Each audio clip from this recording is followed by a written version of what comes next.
Hello and welcome to IT Leadership Insights by Future Processing. This program is for CIOs and senior IT executives who struggle with current IT and are considering nearshoring as a solution.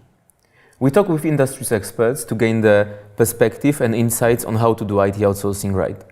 Today my guest is Tom Quigley, the CEO of Emerging Europe Alliance for Business Services, Innovation and Technology, and the Chief Marketing Officer of Quigley Media, a marketing association agency from the UK. Tom, in our last episode, together we spoke about various associations with which clients companies could use to find an IT nearshoring or outsourcing partner. But apart from your work in international associations, I know you are also a very experienced marketer. And today, that is why I would like to talk to you about the marketing in the area of IT outsourcing. So Tom, how do IT outsourcing companies use marketing? What tools do they use? So I think they're becoming increasingly similar in the tools that they use, and I don't think it's just specific to IT companies necessarily. But these days, businesses need to be multi-channel and they need to be 24/7.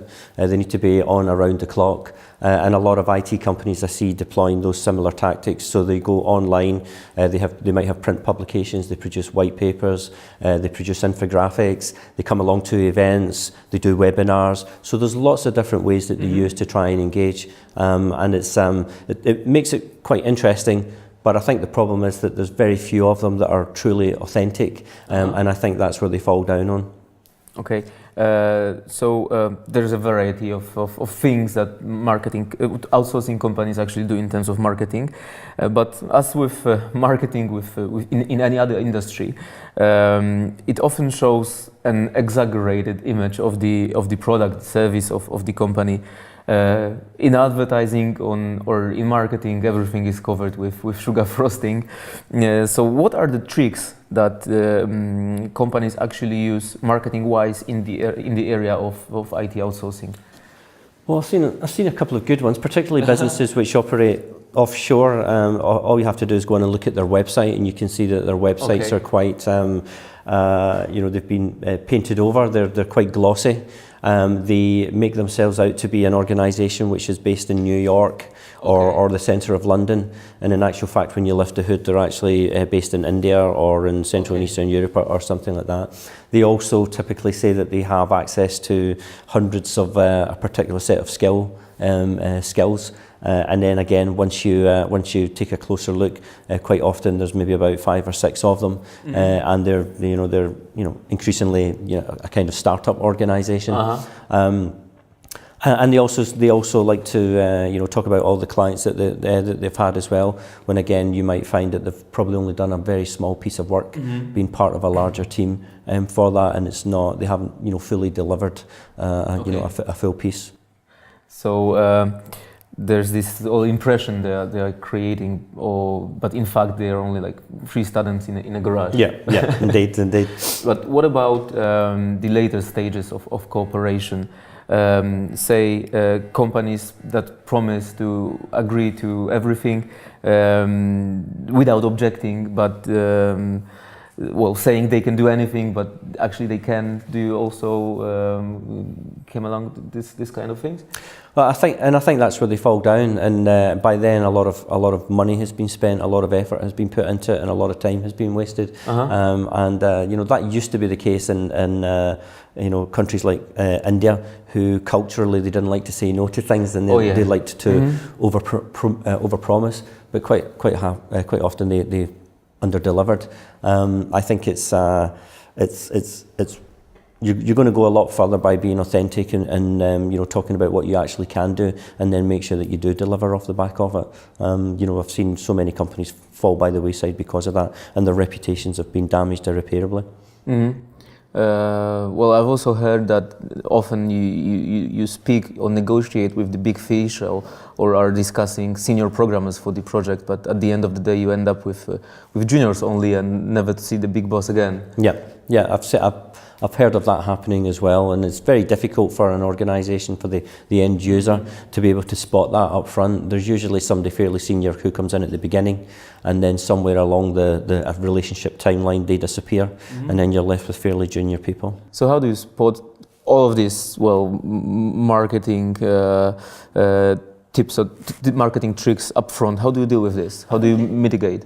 I think it comes down to undertaking a degree of due diligence. I don't think you have to look too far under the bonnet or scroll too far down in a company's LinkedIn profile to see how much thought leadership they're actually putting out, or look on their website and see how many white papers they're actually putting out, or how many events they're speaking at. I think that's where they fall out. Social media these days has made everything so much more transparent, and it's very difficult for these companies who present themselves as being something else to keep that momentum going for a length of time. And I think it's just by checking out these hygiene factors, having a conversation, face-to-face conversation, so looking in the eye. I would also recommend that they ask for a sample code so that they can test that themselves and see whether that works. And get the coders and the developers into the organisation as well, so that you can speak to the people at the front line who are actually going to be delivering the service to you, and make sure that there's a cultural alignment there, that they absolutely understand what it is you're looking for, and that they're vested in that relationship as well.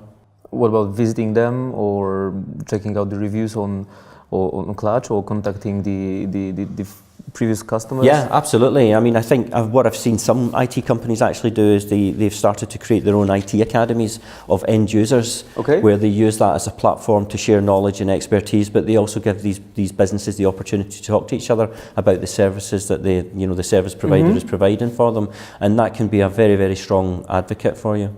Okay. So Tom, just to summarize, what would be your top 3 things IT executives should be aware of to avoid being misled by marketing when choosing an IT partner?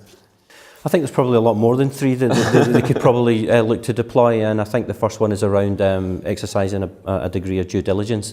So I don't think it takes a lot of effort to take a closer look at their website, their LinkedIn profiles, understand exactly what content they're putting out. Are they true thought leaders? Are they producing white papers? What value are they creating for their customers? What events are they speaking at? What member associations are they part of as well? Because usually all the best ones are involved in them to some extent. Having a look at platforms like Clutch, where you can see other users who might have used their services, and you can see the feedback that they have from that. And ultimately getting them into a room, sharing your requirements with them, and asking them, to come up with 3 or 4 proposals as to how they can help you deliver against those requirements. I think that very quickly separates, the true businesses who've got that kind of capability from the ones who are trying to punch above their weight. I would ask for samples of their code as well, so that you can check that and make sure that that's up to speed. And then ultimately go and visit them in their offices as well, and speak to their people, and not just the senior management team, but the people at the grassroots, the people that are actually doing the coding for you or delivering the service for you, and making sure that there's a cultural fit within that as well. Thank you, that was a great summary. Thank you for this conversation. It was very interesting, and I'm sure it will be very helpful to those IT executives who are actually struggling with choosing a right partner right now. And thank you, our viewers, for watching this episode of IT Leadership Insights by Future Processing. If you have found it useful, please do not hesitate to share it on LinkedIn and Twitter, and please do drop us a line if you would like to have a topic covered in one of the future episodes. Thank you for watching IT Leadership Insights by Future Processing. See you in the next episode.